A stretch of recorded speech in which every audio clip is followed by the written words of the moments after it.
I still think about our wedding like it was yesterday, a whirlwind of champagne, confetti, and joy. My wife Maya and I had waited a long time for that day. We said "I do" at St. Dominic's Church in San Francisco, a gorgeous Gothic-style cathedral tucked away in Lower Pacific Heights. The kind of place that makes you stop and admire it, whether you're religious or not. We'd planned the ceremony for months, choosing every detail carefully. We kept the guest list tight, mostly friends and family we were close to. Though, as with any wedding, there were a few obligatory invites. One of those was Maya's aunt, Cassandra. Maya hadn't spoken to her in years. Cassandra had a rough past, battles with addiction, bad relationships, and a long stretch where no one in the family really knew where she was. But lately, she'd resurfaced, and out of courtesy and a little pressure from Maya's mother, we sent her an invitation. What we didn't expect was that she'd show up with a date. His name was Greg. We didn't know that yet, of course. He introduced himself later with a half smile and a handshake that felt more like a test of dominance than a greeting. He looked out of place from the start, disheveled, wearing a wrinkled button-down and scuffed shoes. His hair was greasy and hung over one eye, and he carried the kind of energy that makes your skin tighten when he walks past. I remember our photographer leading Maya, the bridal party, and me out to a lovely garden area behind the church for our formal shots. Everyone was in high spirits, laughing, joking, the kind of joy you can't fake. But from the corner of my eye, I kept seeing Cassandra and Greg lingering nearby, watching. That's when things started to get uncomfortable. Greg kept interrupting moments with loud, offbeat jokes that made no one laugh. Cassandra followed suit, saying inappropriate things about the groomsmen, heckling my best man when he tripped on a stone path. There were a few nervous chuckles at first, but it didn't take long for the entire bridal party to just stop engaging. Their presence sucked the warmth right out of the afternoon. Still, we got through the photos and headed over to the reception at the adjacent hall, a beautiful old Spanish-style building called Rosemont Hall, just a few steps away from the church grounds. Inside, the celebration was in full swing, drinks flowing, music starting up, and tables glittering with candles and centerpieces. As the groom, I barely had time to sit down. One conversation after another, one handshake after another. And then, Greg again. He found me near the dessert table. "Big day, huh?" he asked, his tone loud as if trying to speak over me. His breath hit me like a wave, sharp and foul, like booze and something rotting underneath. I tried to be polite, but his tone had changed. There was something confrontational in his voice. He didn't say anything threatening, not exactly, but his words had that weight, like he was angry about something unspoken. I excused myself, walked away, and hoped that would be the end of it. It wasn't. About an hour later, I noticed Cassandra sitting alone at a corner table, staring at her phone with a look of frustration. Maya approached her, gently asking where Greg had gone. Cassandra shrugged, saying she hadn't seen him for a while. She said they'd met in a rehab group and had only gone out a few times. "I figured it would be nice to bring someone," she said, almost apologetically. That's when one of my cousins came over, looking uneasy. He'd just gone to the side room where we were keeping the wedding gifts, a beautifully decorated space meant for cards, presents, and personal notes. Some of the gifts were missing. My heart sank. We checked the room ourselves, and sure enough, some of the envelopes were gone. The table looked slightly shifted, like someone had moved things around. Panic started to spread in subtle waves. We didn't want to alarm the guests, but something was clearly wrong. We asked the event staff to make a soft announcement, asking people to keep an eye out for a man in a dark shirt who may have left something behind. Meanwhile, Maya tried to call Cassandra's phone, but she couldn't find it. She'd lost it sometime during the party. We tried to carry on with the celebration. We smiled, danced, posed for selfies, but the tension never left. That night, After the reception, a few friends came back with us to our hotel suite in Union Square for a small after-party. Music played, drinks poured. Then Maya's phone buzzed. It was a text from Cassandra's number. "Hey, can I get your home address? I forgot to give you your gift." Without thinking much of it, Maya replied. A few minutes later, the phone rang, same number. She answered and put it on speaker. What we heard still haunts me. Breathing, heavy, distorted, no words, just breathing. "Hello," Maya said. "Cassandra, are you okay?" Nothing, just breathing. Then, click. She immediately called Cassandra's grandmother, who confirmed Cassandra was already asleep at her house across the bay in Oakland. Cassandra got on the phone and said she'd lost her phone earlier that evening and didn't remember her Apple ID. So she hadn't been able to track it, which meant Greg had it. And now he had our address. We were too intoxicated to drive home. So I called my older brother, who lived nearby, and asked him to swing by the house and stay the night, just to be safe. The next morning, we woke up to 3 missed calls and a voicemail. My brother had been at our place when, around 2:30 a.m., he heard someone walking around outside. Not just walking, checking windows, one by light taps, soft pushes, testing for entry. He called the cops. By the time they arrived, whoever it was had disappeared. No sign of forced entry, no footage from our small doorbell cam. Nothing. We went to the police station later that day, gave them everything we knew. Cassandra confirmed Greg's full name, but with no fingerprints, no video, and a phone that had likely been turned off or smashed, there wasn't much they could do. The wedding gifts were gone. Cassandra never heard from Greg again. And then, 2 weeks later, we got something else, a letter, handwritten, no return address. Inside was a note. "Sometimes the people who smile the most have the darkest thoughts. Thanks for the memories, G." No threats, just a message. Enough to keep us looking over our shoulders for months.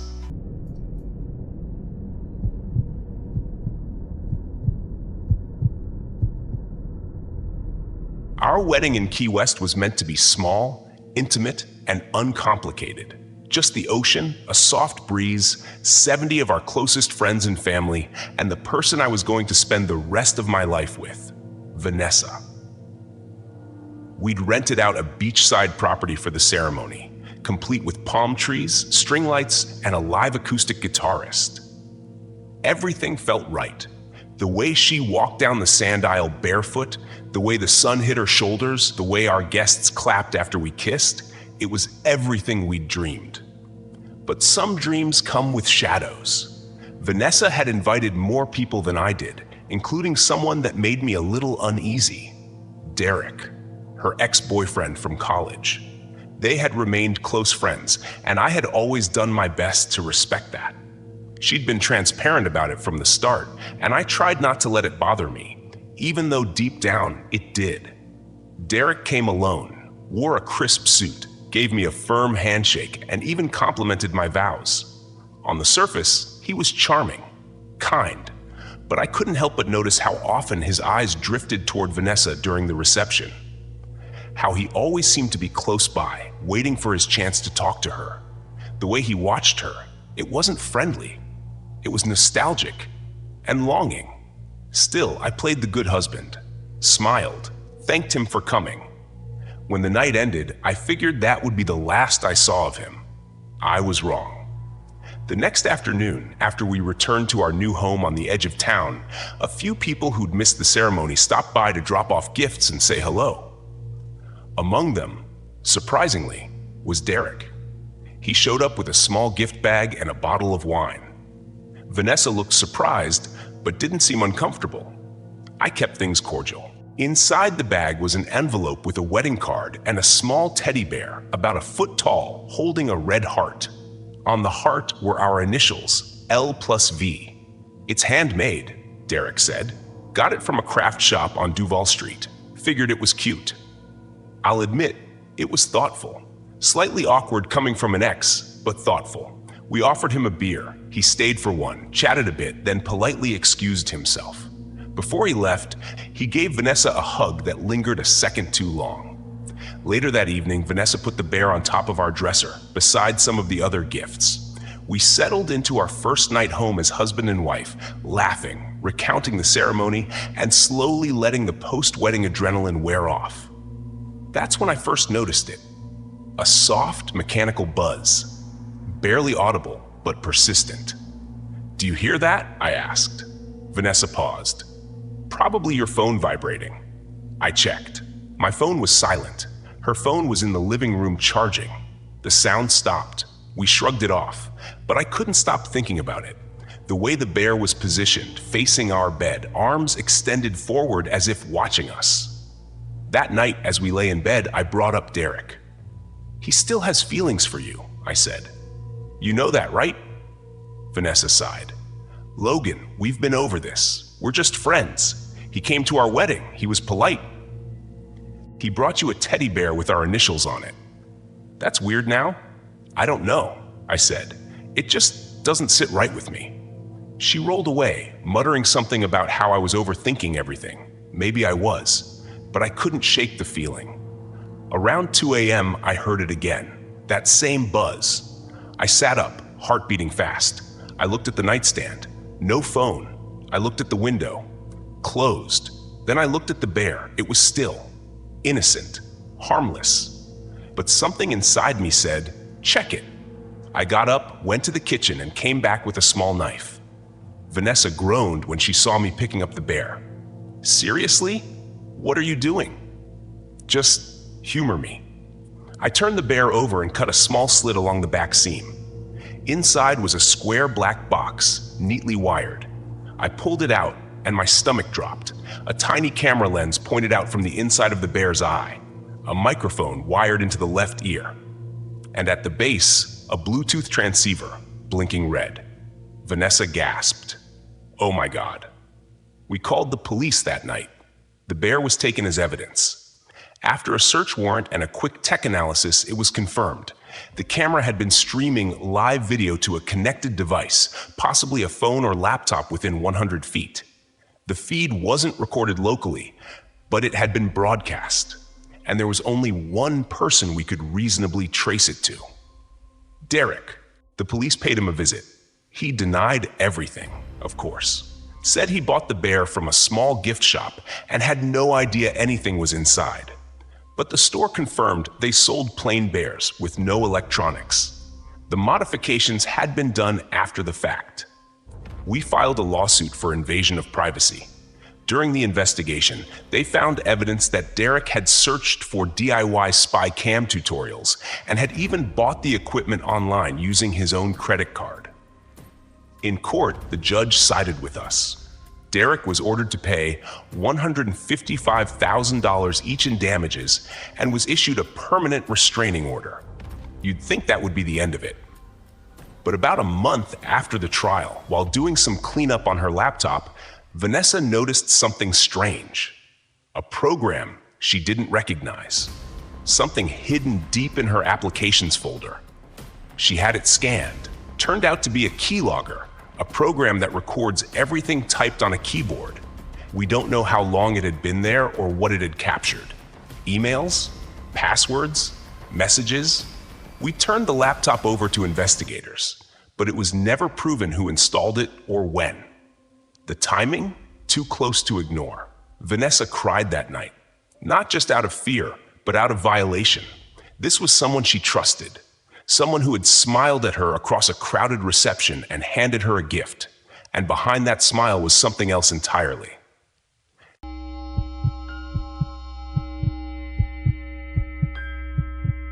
Savannah is the kind of town that fools you into feeling safe. I'd lived here for 6 years, tucked into a quiet cul-de-sac just off Moon River Drive. It was the kind of neighborhood where people left their porch lights on and their doors unlocked, where neighbors waved from rocking chairs, and the local diner knew your coffee order by heart. I never worried, never felt like I had to. Until one night, a Thursday, that changed how I looked at everything. I just finished a 12-hour shift at the shipping yard. It was late, close to 8 p.m. by the time I got home. I dropped my work boots by the door, threw together a quick dinner, showered, and collapsed into bed with The Sopranos playing on my old TV. It was my third time rewatching the series. Comfort food for the mind. That night, I must have fallen asleep somewhere in the middle of season 4. Episode, I don't even know. All I remember is waking up suddenly. Not from a sound, but a feeling. That eerie, crawling sensation that someone's watching you. The TV was still playing. I grabbed the remote to turn it off, and just as the screen went black, the room fell into a blue-gray silence. That's when I noticed it. A shape in the far corner of the room. Wide. Still. My brain struggled to process what I was seeing. I blinked. It didn't go away. Fumbling with the remote, I turned the TV back on to light up the room. That blue light washed across the walls, and I saw her. A woman in a wedding dress, standing silently, her face hidden behind a sheer veil. I couldn't move, couldn't breathe. For a second, I thought I was dreaming, but I felt my heart pounding in my ears. Then she spoke. "Where's my groom?" It was a whisper. Soft, but filled with something not right. Desperation? Anger? She took a step forward, then another. "Where's my groom?" she said again, louder this time. Then again, and again. Each time, her voice rising until it was more like a shriek than a question. I scrambled back against the headboard, tried to yell, but no sound came out. She reached the bed, grabbed the corner of the mattress, and started shaking it violently. I jumped off, pushed past her, and bolted into the bathroom across the hall, slamming and locking the door behind me. My hands trembled as I pulled my phone from the sink counter. I could still hear her on the other side. Bang, bang, bang. "Where's my groom?" she cried now, the sound raw, unhinged. "I have to get to my wedding," she sobbed. "Where is he? Where is he?" "I'm calling the police," I shouted. "Leave." And just like that, silence. I heard her heavy footsteps move down the hall, then the stairs, then the front door slam shut. When the police arrived 10 minutes later, they found no trace of her, no broken windows, no signs of forced entry. And that's when it hit me like ice down the spine. I had forgotten to lock the front door. The officer asked me to describe her. All I could say was, she was big, wearing a white wedding dress, full veil, pale hands, like something out of a nightmare. He nodded, said they'd patrol the area, but it was likely some unstable person who wandered in off the street. But Savannah wasn't that kind of town. We didn't have unstable people wandering into homes. For days, I couldn't sleep. I left every light on. I installed new locks, bought a camera doorbell, and even set up motion sensors inside the house. My sense of peace, the feeling that home was safe, was shattered. I kept asking myself, who was she? And more importantly, why me? It would have ended there, except it didn't. Exactly 1 week later, I checked my mailbox after work. Inside was a single envelope, off-white like old parchment. No return address, just my name, handwritten. Inside was an invitation, a wedding invitation. You are cordially invited to the union of Aidan James and Evelyn May Carter at St. Helena Chapel, Saturday, 11 a.m. I felt the blood drain from my face. I didn't know anyone named Evelyn May Carter. I looked up the chapel. It was real. An old, decommissioned building, 20 miles outside Savannah, used now mostly for photo shoots and the occasional ghost tour. I called the police and showed them the invitation. They kept the envelope, told me to stay alert, and offered extra patrols in my area. They suspected it was a prank. But it didn't feel like a prank. The name Evelyn May Carter stuck with me. Late that night, curiosity got the better of me. I dug through local archives, obituaries, public marriage records. That's when I found it. Evelyn May Carter, age 29, died in 1987. Left at the altar, died in a car crash on her way home from the chapel. Her fiance disappeared weeks later, vanished without a trace. The photos, they were grainy, but even through the poor resolution, I could make out the dress, the veil, the figure in the doorway of my bedroom. Some people believe the veil holds the soul of a bride in waiting. that a woman left at the altar will linger between life and death, searching for the one who left her behind. I don't know what I believe, but I do know this. I haven't spent a single night in that house since. I put it up for sale and moved out of Savannah. Sometimes I still get mail addressed to Mr. and Mrs. Aiden James. No return address, just a name and a new location.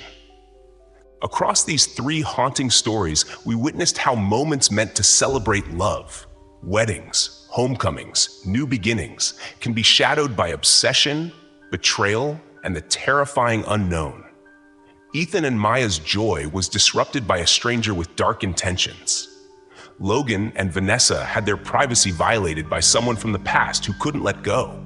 And Aiden, alone and exhausted, came face to face with something, or someone, beyond explanation. These aren't just horror stories, they're reminders.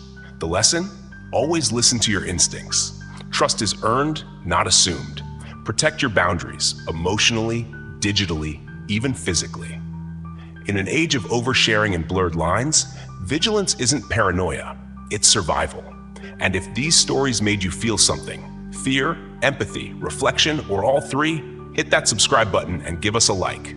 Your support fuels the next tale. And trust me, the next one is even darker.